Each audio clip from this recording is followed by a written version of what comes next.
Welcome to the Healing While Discovering Yourself podcast. I'm your host, Andrea Michelle. I'm an intuitive transformational coach, certified life coach, certified NLP practitioner, and speaker. I've spent the last 22 plus years helping myself and my clients learn how to create their own happiness and live more abundant lives. In this time, I've also overcome and healed from child sexual molestation, a compulsive eating disorder, hunger, and homelessness. Now it's your turn to move forward with your life and heal from childhood traumas or past experiences. In this podcast, I'll share how I was able to overcome all of my past struggles, as well as my personal stories of overcoming jealousy, loneliness, resentment, and bitterness, and how I learned to forgive. I'll also help you explore your shadow self, deal with having low or no self-esteem, and address feelings of not being worthy or loved. Using my personal experiences and extensive training, as well as stories of grief, loss, depression, and anxiety from my guests, I'll help you change your life and finally heal. Today's episode of the Healing While Discovering Yourself podcast is sponsored by my virtual Inner Child Healing Retreat on March 29th through April 2nd. This is a virtual retreat to help you get in touch with your inner child and or begin healing your inner child so that you can achieve your big goals.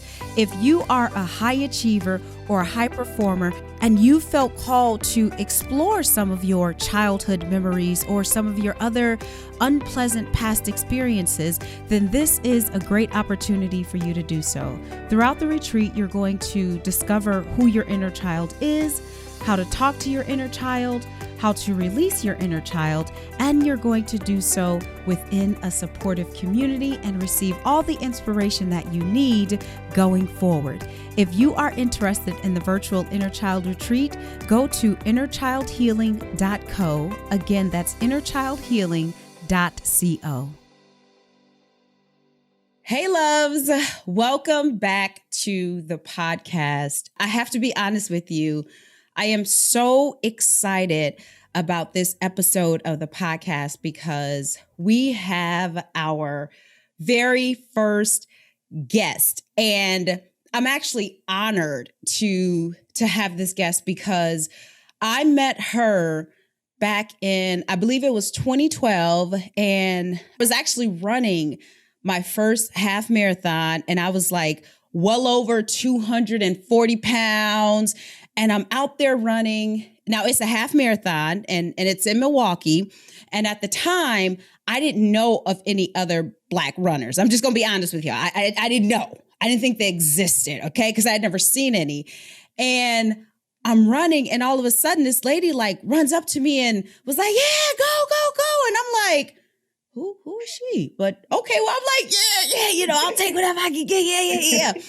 And, at the end of the half marathon, I finished and I saw her and a group of ladies, Black women talking, and they told me about the group, Black Girls Running. I'm like, oh my gosh, this is so amazing. So I connected with the group and she was such an encouragement to me. And we became Facebook friends and just connected that way.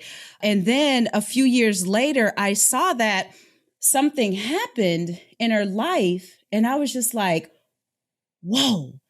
And the way she handled what happened in her life, it just really, it did something to my heart. And I automatically developed this like soft spot for her. And the way she like processed everything in public.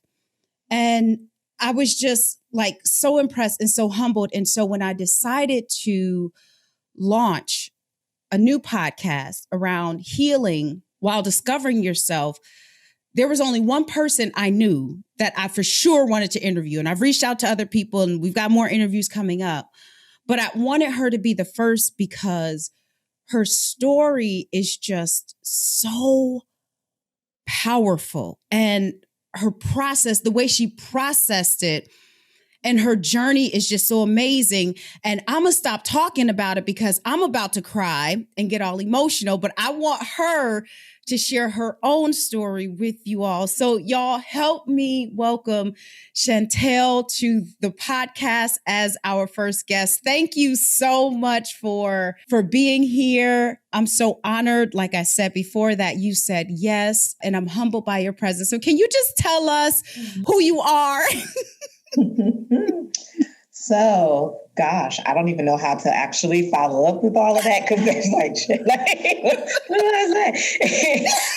So, as she said, my name is Shantell. I'm Shantell Riley. I'm a lot of things. I'm still learning about the things that I am actually currently too. So, from what I know right now, though, I know for sure I am a mother of 3 sons. And through that process, I became a bereaved mother because I lost my oldest son, Javante Sr., in 2016. It was March of 2016. And that actually, and we'll probably touch a little bit more on that, but that the event that she talked about, that's the event that really started my healing journey. I am also a grandmother to a 6-year-old. The Facebook and social media platforms know him as Peanut Butter. He is actually Javante Riley Jr. So he was named after my oldest son, the one that I actually lost.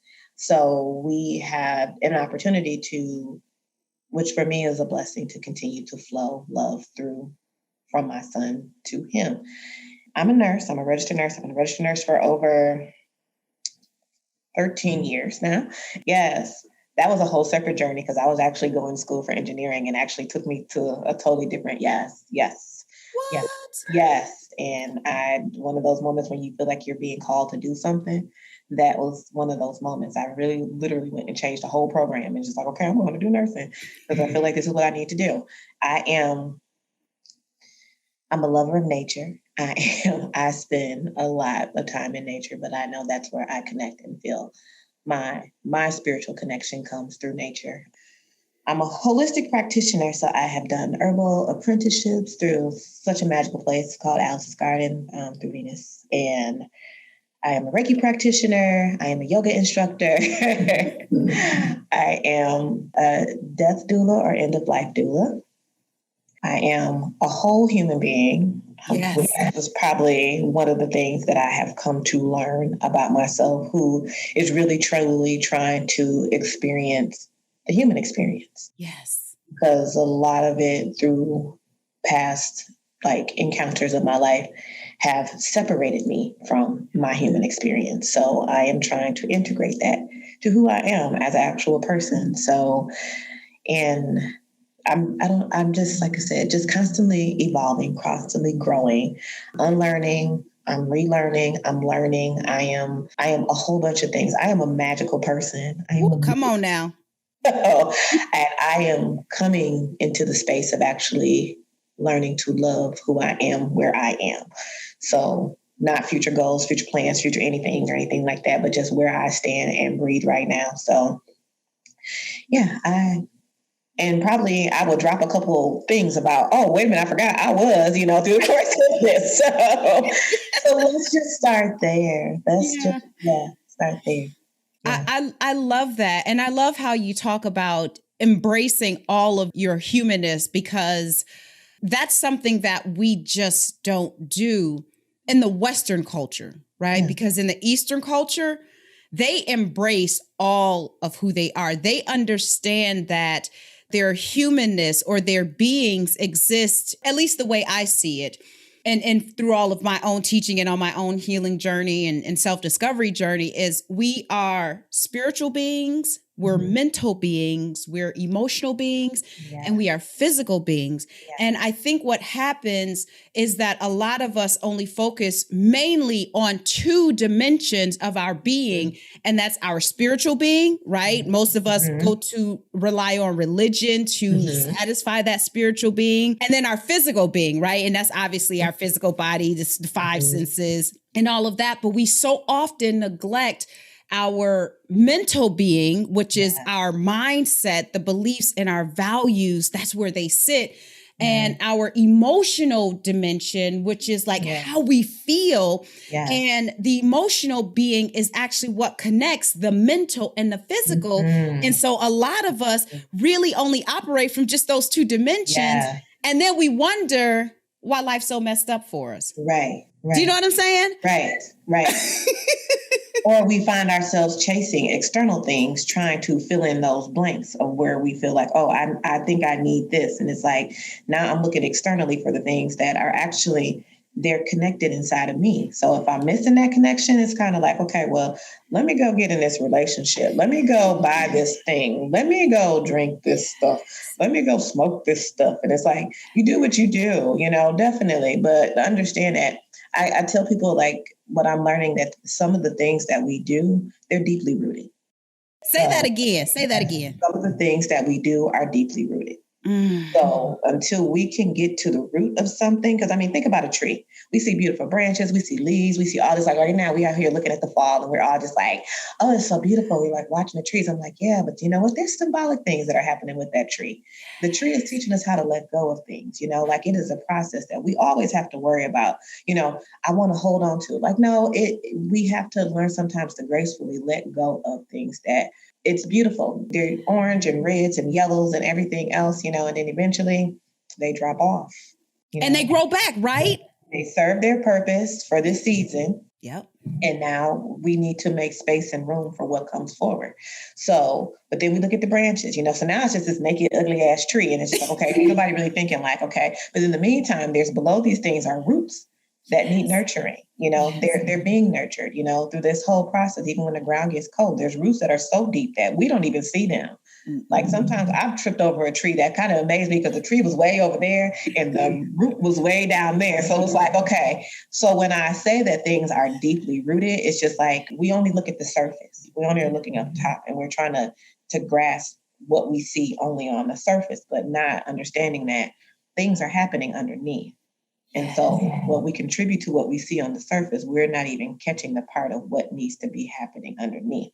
So when we're doing certain things surface-wise, but we're not really making the connection that why we're doing the things are actually because of what's happening underneath and what we're missing underneath. So stuff is deeply rooted. So we kind of have to work through the roots, get to the root to find out what needs to be nurtured so we can stop looking at the external and trying to find all of that outside of us, but realizing that it's inside. We got to get there. Ooh, girl, you just said a whole bunch that I'm literally over here trying to contain myself because I'm like, oh, that's good. Oh, that's good. Oh, yes, that's good. Yes. That's so good. So let's talk about using your example of the tree and how the beauty shows, like you said, we're in Wisconsin now. And so all throughout, especially the Midwest, like the trees are turning colors and we see all these beautiful colors, oranges and reds, even colors that there's not even a crayon to match it. And we're just in awe of the beauty, right? Yes, I am one. Yes. But you said, it. I know, right? Like literally there's a tree in our backyard and we don't have many like adult trees because we live in a new subdivision. We built our home. So a lot of the homes over here are new. And so a lot of the trees are like baby trees or, they're still growing. They're like teenagers. So, but we do have one in our backyard. It's not my backyard. It's my neighbor's backyard. It's a collective community. So yes, we all share all those things. Yeah. Yes. And it's red. And sometimes I sit in my sunroom and I literally just admired the beauty of this tree. And to be perfectly honest with you, I didn't appreciate, and I think you would agree with this, I didn't appreciate the beauty of nature until I started appreciating the beauty that was within me. Yes. And one of the things that you said about like the leaves on the tree, they fall. And then we have these ugly branches, right? But that's not the end of the story. Right. Like externally, it's ugly, but that's not the end of the story for the tree because that tree is going to continue to reproduce. Yes. And so that's how the healing journey is, right? Yes. Can you talk about that a little bit more about the ugliness and the messiness of the healing journey? So, yes, yes, I want to think that we originally thought when we talk about healing, or I feel like sometimes people aren't super comfortable with talking about healing, how it is ugly, it is messy, it is sometimes you're just like, I'd rather not, can I just skip this part of this process and get to the other, I want to get I want the beautiful green buds just to start, bloom again, because this ugly tree, now we just looking at it like, Yes. I remembered when you did. I remember when you offered. Now you do nothing. And it's just like, no, but there is purpose. There is purpose. But so when we're looking at this thing called this naked, ugly tree, but the thing is the thing is naked. So the part of the healing journey comes in where it's ugly. It's like now you have to look at it for what it is right now. Yes. So you're not there's no beautiful, green foliage. There's no reds and yellows and oranges or anything like that to kind of distract you from what this is. This is it's still a tree though. It's still a tree. Yes. Like a human being. But now it's been those things that we typically have been distracted by, looking at now have gone away. So now you have to really, truly face what this is. So that the ugliness that happens is like, okay, now, I realize that I function in autopilot. Yes. So for me, that was probably the biggest thing that I started to quickly see after my son died was I have been in autopilot. I have not I didn't become autopilot when this happened. I was already in autopilot before it happened. Yes. So, and it's like, okay, so I go to work here. I went to work after that. I went to work. I showed up at work. I didn't go to work to necessarily work. I showed up at work because of the autopilot was like, you get up today, you go to work, you do work, you come home, you do this. So all of these things were just programmed actions, they were without intention. So I learned okay, I'm in autopilot. I don't really think about shit. I'm just doing shit. Truthfully, I'm just doing stuff and no intention, no true purpose of why I'm doing it, because I have felt at this point, I've been programmed to do these certain things. And then the other thing that started to open up a little bit more and it took a little more time is because I'm in survival mode. Ooh, yes. So wait a minute. So what does that mean for me to be in survival mode? Okay, I don't have intention. My goal today is to try to survive. So whatever I need to do to make it through that day is what I do. Mm-hmm. So if that means that I show up at work, am I fully giving my best? I really don't know, because I'm just showing up. So I do what I feel like I'm supposed to do to get through it. I come home, am I fully engaging, with our family and things like that? I'm not necessarily doing that either. It's just okay, if I say, hey, how you doing? Crap a little, maybe a little joke or something like that. But I'm sitting here physically as a body, but I'm not emotionally connecting to you. I'm not mentally connecting to you. I'm just doing stuff. So that becomes where that ugliness. Now, like I said, I have to start to stare at these things and really look at them. And there's no green shades and no yellows and colors to prevent me from actually seeing this anymore. So now I have been, and I tell people that process of what happened to me is I literally have been stripped down to my core. I don't have anything. So yes, I do have surviving children. I'm still a mother and everything else, but it was just that moment. I literally was everything that I knew that I thought that I was no longer existed.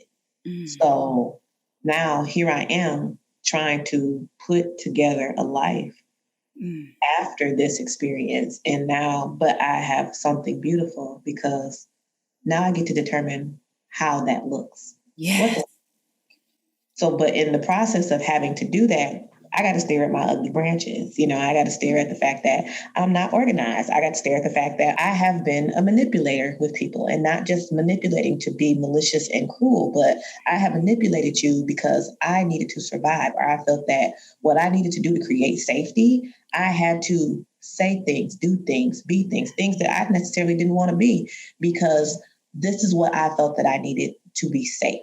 Yes. So, and we kind of mentioned a little bit about how we're looking at the external. So like we're looking at those leaves and everything. So those were my external. So I'm looking outside. I'm looking outside of myself for validation. I'm looking outside of myself for safety and security. I'm looking outside of myself, for my being centered, my being grounded. I'm chasing all the things externally. So when those leaves fall away,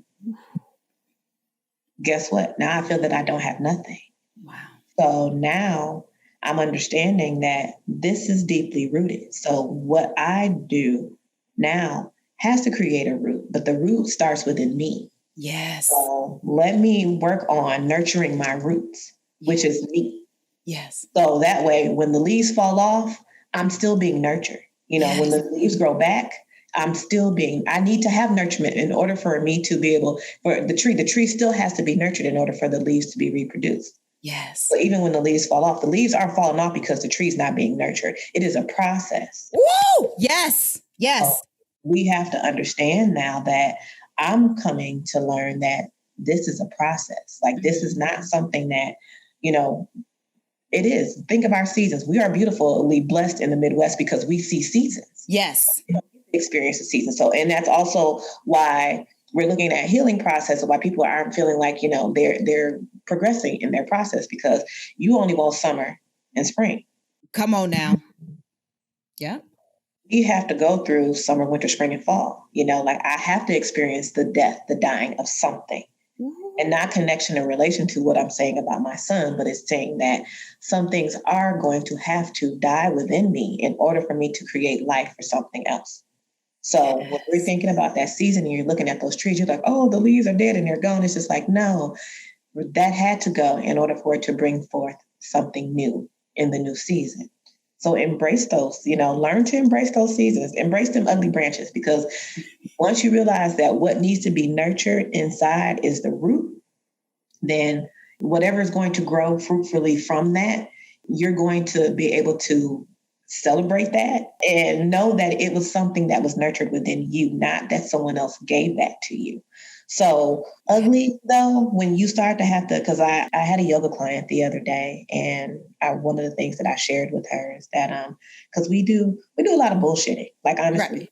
I've done a lot of bullshitting. I'm not going to even sit here. I would be lying to you if I sit here and be like, well, I try to be honest and da-da-da-da. No, like I said, I was in survival mode. So I manipulated a lot of situations to be able to get through it.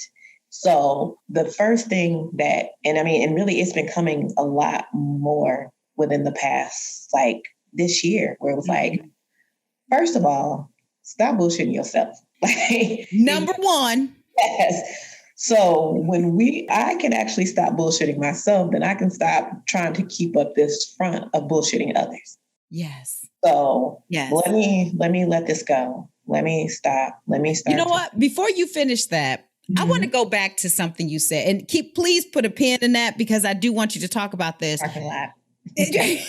No. It's good. This is good stuff though. But I want to go back to the death part of it, because I think that's really, really important, because you said something that I fundamentally believe to be true. And is, like historically speaking, when we think about death, right, there's this negative connotation or this bad, energy around death. But something happened to me. I don't know if it was earlier this year or last year, where I started running in the dark. And I used to love Dateline, right? And so, Dateline, they have all these stories. Right. So that prevented me from running in the dark. But I said, no, Andrea, you got to overcome your fears. So I stopped watching Dateline. And so I started running in the dark. And the first time I ran in the dark, it was like, it must have been winter, because it was at like 5 o'clock in the morning and it was still dark. So I'm out there running. Girl, I was so scared. And I was like, nope, Andrea, you got this. You got this. And then this conversation started happening inside of me. And it was like, well, what's the worst that could happen to you, Andrea? And I was like, well, I guess I could die. Right. And then it was like, well, I guess I could die. Like somebody could kill me. That would be the worst thing, right? Right. I was like, well, I guess I could die. And then even as I kept running, it was like, okay, so what if you do die? Mm-hmm. And I was like, yeah. Mm-hmm. Like, so what if I do? Mm-hmm. You know what I'm saying? It was like, so what if you do? Then that means that you fulfilled your purpose and your mission for physically existing Right. on this earth. Right. And whatever it is that is left, they will learn the lesson or keep the lessons that you taught them. Right. And I was like, oh my gosh. And it was in that moment that instead of me looking at death as a bad thing, that I started looking at it. So that was the first day. And then the next day I got out there. And the idea of death, it came back to me again. And I was like, death doesn't have to be the end of something. Death can also be the beginning of something, right? Something, oftentimes, something has to die in order for something else to come in, because the death of whatever the thing is creates space for something else. Absolutely. And it was in that moment that I started to see death not as just the end of something, but also the beginning of something. And it's not to take the place of something else, but it's to death to create the space, because life is about evolution, right? And if nothing ever died, if the branches on the tree, I love that you brought that up. If the branches on the tree never fell off, then we would never have new leaves. New leaves, absolutely. We would never have new leaves. Absolutely. So am I hit? Because I know you're a death doula and you have the Death Cafe. Am I thinking of this right? Because I ain't done no. You are, study. And that is like totally the underpinning. And one of the reasons why I kind of got into wanting to do Death Cafe, because of the fact that the underpinning about it is that if we start to become more aware of our mortality, the fact that we are going to die. Everybody gonna die. We all gonna die. Everybody. Right now, I joke around sometimes about the fact that we have this thing. I said, right now, people don't realize we're all actively dying right now. We have this thing called cell death. So, in what you just explained about that process of something has to die in order to create space for something new, our process in our body, our cells are doing that. We have cells that are dying right now in order for them to make space for those new cells. Because guess what? If those cells continued and all of a sudden now we have these non-functioning cells and now we want to get new functioning cells, guess what our body's not going to do? It is not going to function. You're spot on about that. And the fact that, yes, the underlying thing about Death Cafe is that once we become aware of the fact that one day we are going to die, it tends to backtrack or make us think, how am I living? Yes. How am I living? Am I living? What should I be doing to feel that I am actually living? Yes. So death should not be this thing where you feel like it's this, we all fear things in this world. So we're not going to necessarily not fear stuff, but the creation of the fearfulness of death prevents us from living life. Ooh, say that again, because say that again, please. So that fearfulness of us experiencing death prevents us from living life. So we have that concept that thinks that, okay, well, I don't want to do this because I might die. Okay, you ran. Guess what you did? You ran a whole nother day because you did that. And it's like, okay, so now I'm understanding that, I'm able to do something because today I didn't die. You know what? But that's every morning that we get up. Every morning that we get up and say, you know what? I wake up in the morning and I literally say, I'm grateful for the breath. Yes. Because I know there was someone who didn't take one. Yes. And so I'm grateful for mine. Now, am I going to always mindfully, use it to the best of what I'm supposed to do? No, but I try. I really do to be intentional about that. But yes, but it's the fact that I read something. So I have a stack of books, really, probably about that big that I'm currently reading through. And those are also supporting me through my healing journey. Mm-hmm. It's through bell hooks. It's called All About Love. And so this book alone, I said, I've never read like a foreword or an introduction to a book. I just, you get to chapter 1, you just get started. That's it. Because I don't know at first beginning, because everything I need to know is all in the other pages. But I actually read the introduction to the book, and I was like, I've never read an introduction. And the introduction literally, it pulled me into such a way that it was like, I really don't think I know everything that I need to know about love, or I feel that I do. And I'm like, you know what? I need to start redefining what love means to me and what I feel about love, because what I have been doing, what I thought was love, not necessarily was it. Because like I said, I was a manipulator. So some days everybody's a manipulator to some level and degree, Right. It's like, let's just be real about it. Yeah. Not being malicious intent and bringing harm to yourself or others in that process is one thing. But even me not being intentional or trying to be malicious, it brought harm to myself and other people as well. I'm reading in the book, and it started talking about, I forgot the chapter, but it was like, and it said, my fear may not go away, but it will not get in the way. Ooh, I love that. And I literally closed the book, because it was like, and we're going to sit with that. Yes. We're going to sit with that, because the process of the healing journey it's got us all fucked up. Like, honestly, yes, it really has, because we think like, it's supposed to be all sunshine and rainbows and magical, and then you're just supposed to come out and be all shiny and bright and new and all sort of stuff like that. And like I said, the branches are ugly. It's ugly. Yes. So I was like, I need to sit with that, because one of the things that I felt that I had to do was remove the fear. I had to remove it and had to get rid of it.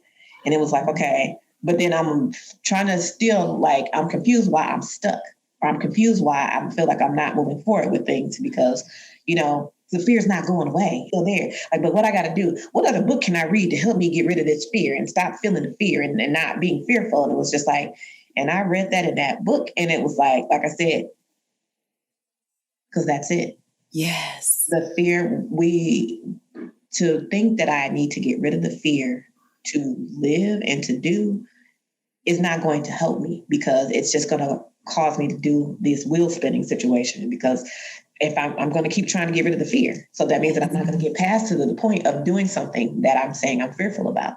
So that fear it's a very real concept, and we all experience it, but start to think that it's not going to go away. So if you are aware that it doesn't go away, what are you going to do? Ooh, you know what? As you were talking, the scripture in the Bible came to me, and I'm just gonna say it, okay? Please do. And honestly, me being so vocal about where I am in my journey and me being on this mission to normalize the healing process, it actually started when I stopped holding on to the fear of death, right? Because my fear of running in the dark was really my fear of dying. You know what I mean? Like, that was the underlining concept of, like, afraid of running in the dark, because based on Dateline, when you run in the dark, ID channel.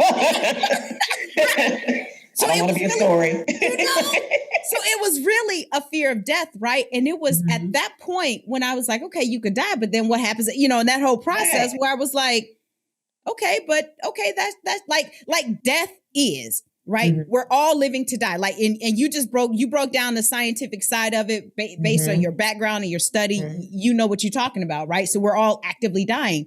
And so I have this, I don't want to say a problem or issue, but I have made the conscious decision to disconnect myself from institutionalized and organized religion, because there's so much that is taught that goes against nature itself. And one of the things that is taught specifically in the Christian religion is, and everybody wants to talk about this scripture, God has not given us a spirit of fear, but of love, power, and a sound mind, right?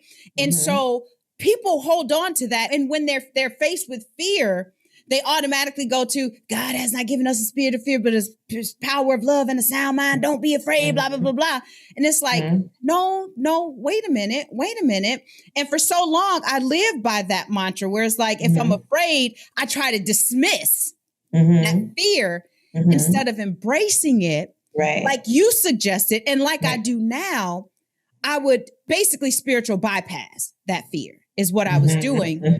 And so I'm so glad you brought that up, because there's so many people, and especially, well, now I can't even say especially in the Black community, because white evangelicals is going just as crazy. But there are these scriptures that people hold on to, and this is not to negate the power of the Bible or even to talk about any, religion specifically. I have just made the conscious decision to disconnect myself, because I found that when I go within myself, that knowing that I am a part of source, that I am, like the Bible says that God appeared to Moses and he said that I am. But even before he appeared to Moses, the Bible said that he created us in his image. And so if I am in his image, then that means that everything that he is, I am also, right? Absolutely. So I've made the choice to disconnect, but I think so many people, they just get caught up in this idea that if fear is there, then it means that they're doing something wrong. Right. It's like, and I am grateful for you even wanting to share about having that disconnect from organized religion, because I too myself have, because anytime that I feel that I cannot seek knowledge for myself, making connections for things myself and creating that relationship personally for myself, I don't want no part of it. Honestly, I'm gonna be really honest. I believe that we do have a creator. I do believe that whatever you identify as your source, whatever you need to be able to move through this world and navigate through this life, please choose it. Yes. It don't require us to put bodies in the basement or anything like that. Right. Choose wisely. That's the only thing I probably will say. But it's the fact that when we tend to, and I love that you brought up spiritual bypassing, when we tend to fall onto these words as a crutch. Yes. Why we're not doing the things that we need to do or justifying doing the things that we do, then is that really you authentically and genuinely living you, being you, who you are? Because I don't think that we were created to all be alike, do alike, think alike, and just follow all this designated set of rules that seem that it was being created to subdue mentally my ancestors. So I don't really want to follow something that is being spoon-fed to me to tell me how I should navigate through this life. Do I find some of the words that are in there powerful and useful for my life? Absolutely. I am right now, this ring right here is Jeremiah 29:11, because I do not know. That's my favorite scripture, girl. And yes. For I know the plans. Yes, that he has for me, not to bring me harm, And I'm like, okay, so I definitely, I feel that, I agree with that, and I live that. So when there's the uncertainty is a thing that I am challenged by. I'm challenged because of the fact that I am still building safety and security within myself. So uncertainty showing up in my face is like, okay, what we got to do to manipulate to be able to survive this situation right now, because this don't feel safe to me. So I got to do something to make me feel safe. But it's just like, it is that reminder that, we don't know. We don't know. But, the things that are happening are not intent to bring harm to us. They are intended to, we have to experience things in order for us to be able to do things, to open ourselves up to things. Because if I'm protected and always in a bubble all the time, how am I really going to grow and evolve? Exactly. How am I really going to learn who I am if I'm constantly being protected from things that are going to teach me, that I'm going to get lessons from? Hey loves, are you looking for a safe place to hang out while you're healing with other like-minded individuals? If so, then I would love for you to join my private Facebook community called Healing While Discovering Yourself, named after the podcast. This community is for those who are truly seeking a safe place to heal and also show up authentically. If this interests you, then I'm going to invite you to go to Facebook/groups/healing while discovering. I look forward to seeing you in the group. Tony Robbins said, "The quality of your life is a direct reflection of the quality of the questions you're asking yourself."